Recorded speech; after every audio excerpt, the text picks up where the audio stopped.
Hello, Mission Possible Agents. This is Miss Baptist, and today I would like to do a mini lesson on expressions and equations. Now, if you remember in class, an algebraic expression is a mathematical phrase that contains a variable and at least one operational sign. Notice I did not put an equal sign anywhere up here because it's an expression, not an equation. It will not equal to a particular product, sum, difference. It's just a phrase. It's almost like a partial thought.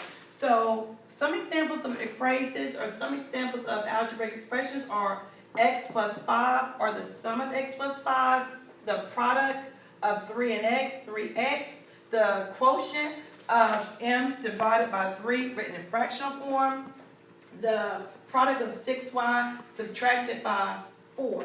Now, I wanted to work out one of the problems that was on your worksheet, and if you notice, it is the first one, negative 15 plus 15 times the sum of 3n plus 3. When you approach this problem, notice they're wanting you just to simplify it or to make it smaller, condense it. So your first thing is to multiply, using the distributive property, the 15 times 3n. So rewrite the negative 15 on your second line, plus 15 times 3n, which gives you 45n, 15 times 3, which gives you 45. Now that you have this expression, you want to circle like terms. My like terms in this particular problem is 45 and negative 15 because they do not contain variables, so I can combine them. 45 stands alone right now. 45n stands alone. So 45 minus 15, my work on the side, gives me a difference of 30. But in mathematics, you always write the term with the highest power. So 45n comes first, plus 30, or you might see it as 30 plus 45n. Either way, you have simplified it. You cannot combine these terms any further. Now, let's do a quick review with integers, because you have problems later on that involve integers. A negative times a negative gives us a positive. A positive times a negative gives us a negative. So when you see problems dealing with positives and negatives, go back to your rule. Negative times negative, positive. Positive times negative equals a negative. Expressions with exponents. You know the little small numbers raised, be it squared or cubed, or if you don't have an exponent, it's understood to be 1. With this expression, you want to do the same thing, which is combine like terms.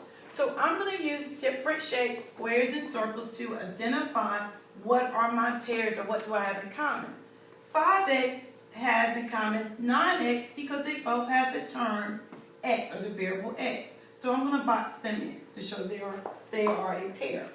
6x squared is paired up with negative 3x squared term because they both have an x squared.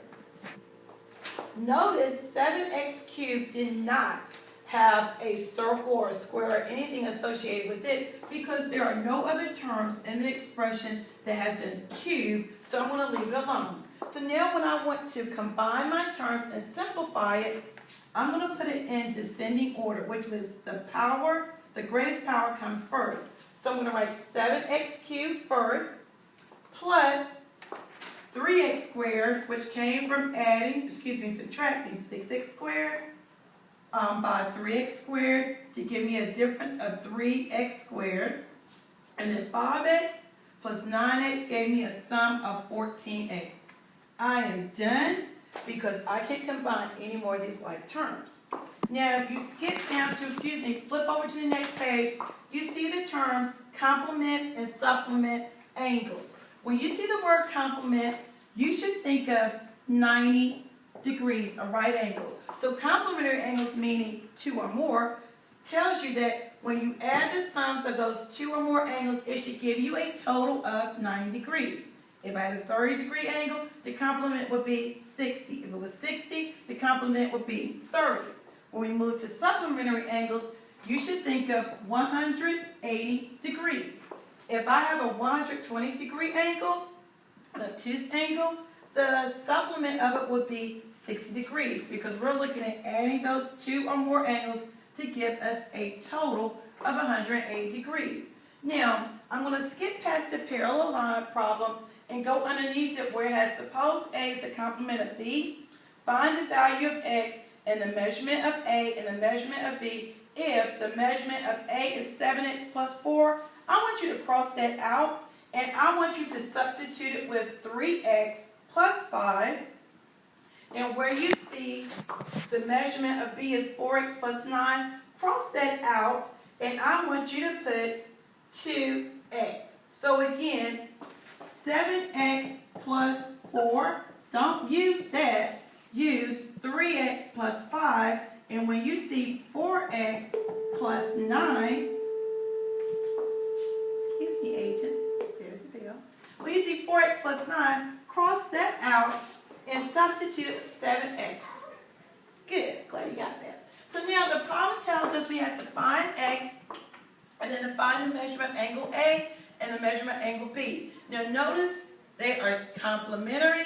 How do you know that? 90-degree angles, 90-degree angle, two angles add together to form that 90-degree angle. And remember, I said they're forming, which means they are equal to 90 degrees. So now I need to put this together. Angle A plus angle B equals 90. So let's write that. Angle A, 3x plus 5, plus angle B, which is 2x, gives me a total of 90 degrees. So now we have our equation, which means we had to use an equal sign in comparison to our expression. But before we can move forward to solving, we need to first combine like terms. 3x can combine with 2x because they both have x's. So 3x plus 2x gives me a total of 5x, and then I'm going to bring down my 5 because it didn't have anything common with the previous terms. It's equal to 90. We're now at a two-step equation. With the two-step equation, we're still trying to get 5x by itself, but we need to undo the addition of 5 by subtracting 5. My 5's cancel out, add to inverse, gives me a sum of 0, which lets me know 5x is by itself is now equal to 85, because 5 from 90 is 85.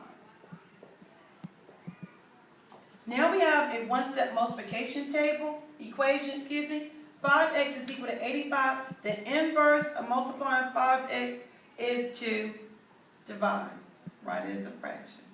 5 will go into 5 one time, or just x. 5 will go into 85, let's do our work. 5 will go into 8 one time, bring down my 3, bring down my 5. 5 will go into 35 17 times. So my first answer is x is equal to 17. Are we okay? All right, next we want to get to the measurement of angle B. So let's substitute it. 3x plus 5. 3 times now 17 plus 5. 17 times 3, 21. Carry my 2. 3 times 1 is 3 plus 2. So that's 51 plus 5.